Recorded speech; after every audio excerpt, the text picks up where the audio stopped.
Three of the biggest games in the entire industry haven't even come out yet. GTA 6, Wolverine, Halo Campaign Evolved.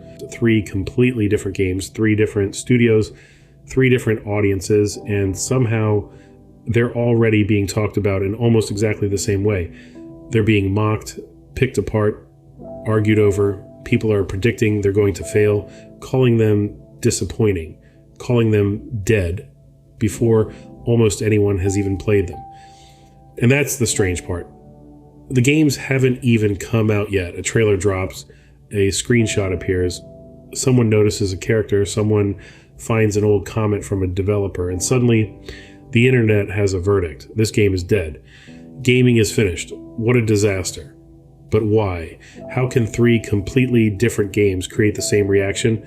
And more importantly, why is everyone suddenly furious at every new game? Have gamers actually become harder to please? Have developers become worse, or has something changed about the way we experience games before we even get to play them? Because maybe the biggest problem isn't the games themselves. Maybe it's what happens between the announcement and the moment we finally pick up the controller. Gamers have always complained.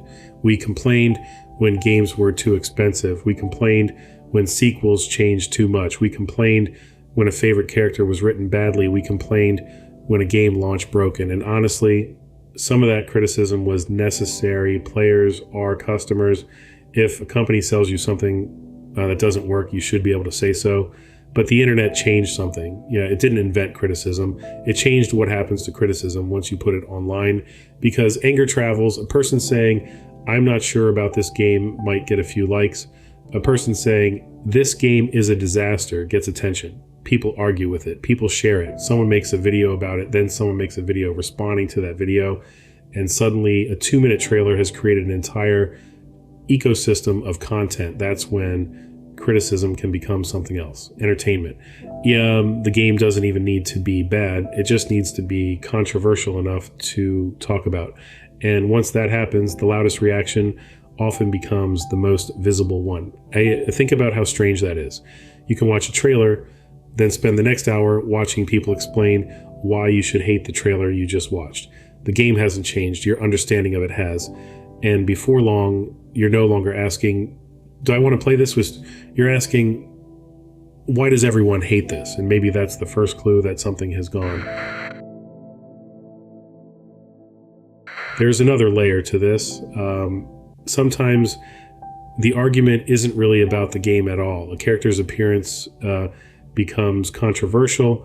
A casting decision becomes controversial. A developer says something online.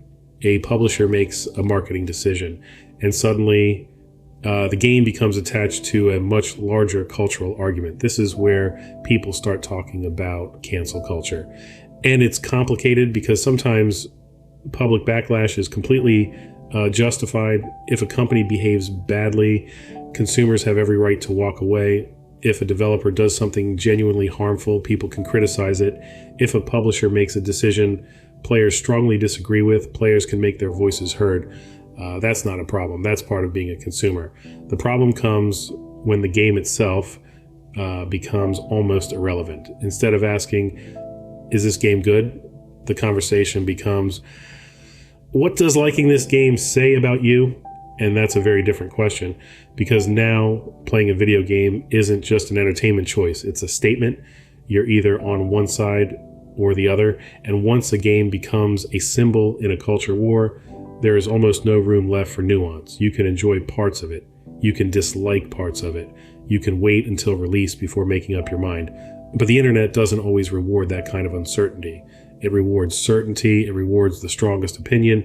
And suddenly a game that was supposed to entertain you becomes another battlefield. But here's the part I think we underestimate.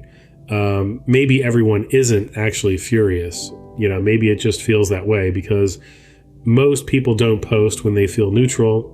They don't make a 20-minute video saying, I saw the trailer, it looked okay, so I'll wait for reviews.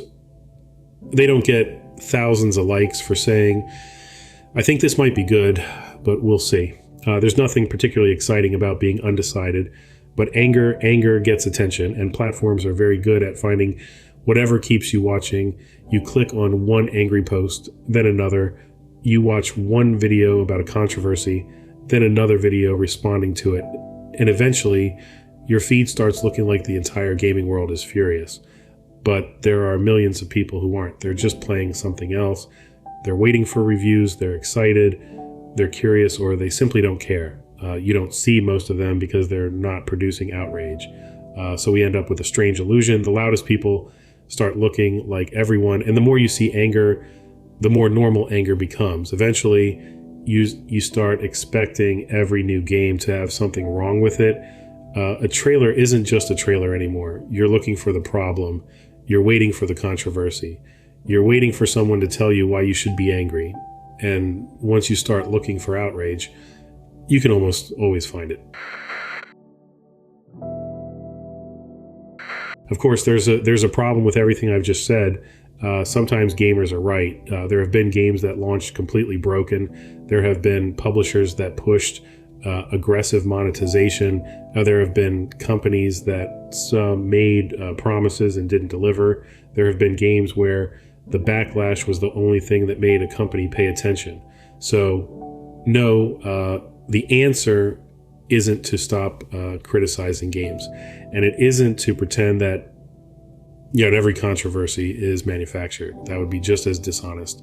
The real difference is between criticism and outrage for the sake of outrage. Criticism asks what went wrong, but what could have been better? Why did the developer make this decision? Outrage often starts with the conclusion, this is terrible. This company is finished. This game is dead.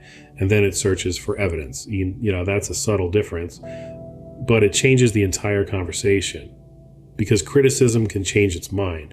You can dislike a trailer, then play the game and realize you were wrong. You can be excited, then discover the game isn't very good. That's normal. That's how experiencing things works. But if you've spent months building an identity around hating something, changing your mind becomes much harder. And maybe that's why some games seem to arrive with a verdict already attached to them. The internet has already decided what they mean. Now the game just has to catch up. That's the part I keep coming back to. We have more games than ever, more information, more trailers, more reviews, more communities, more people talking about games than at any other point in history. And somehow it can feel like we're spending more time discussing games than actually experiencing them. Like we know which games are disasters before they're released. We know which developers are ruining the industry. We know which characters are controversial. We know which publishers deserve our money. Sometimes we know all of that without knowing whether the game is actually fun.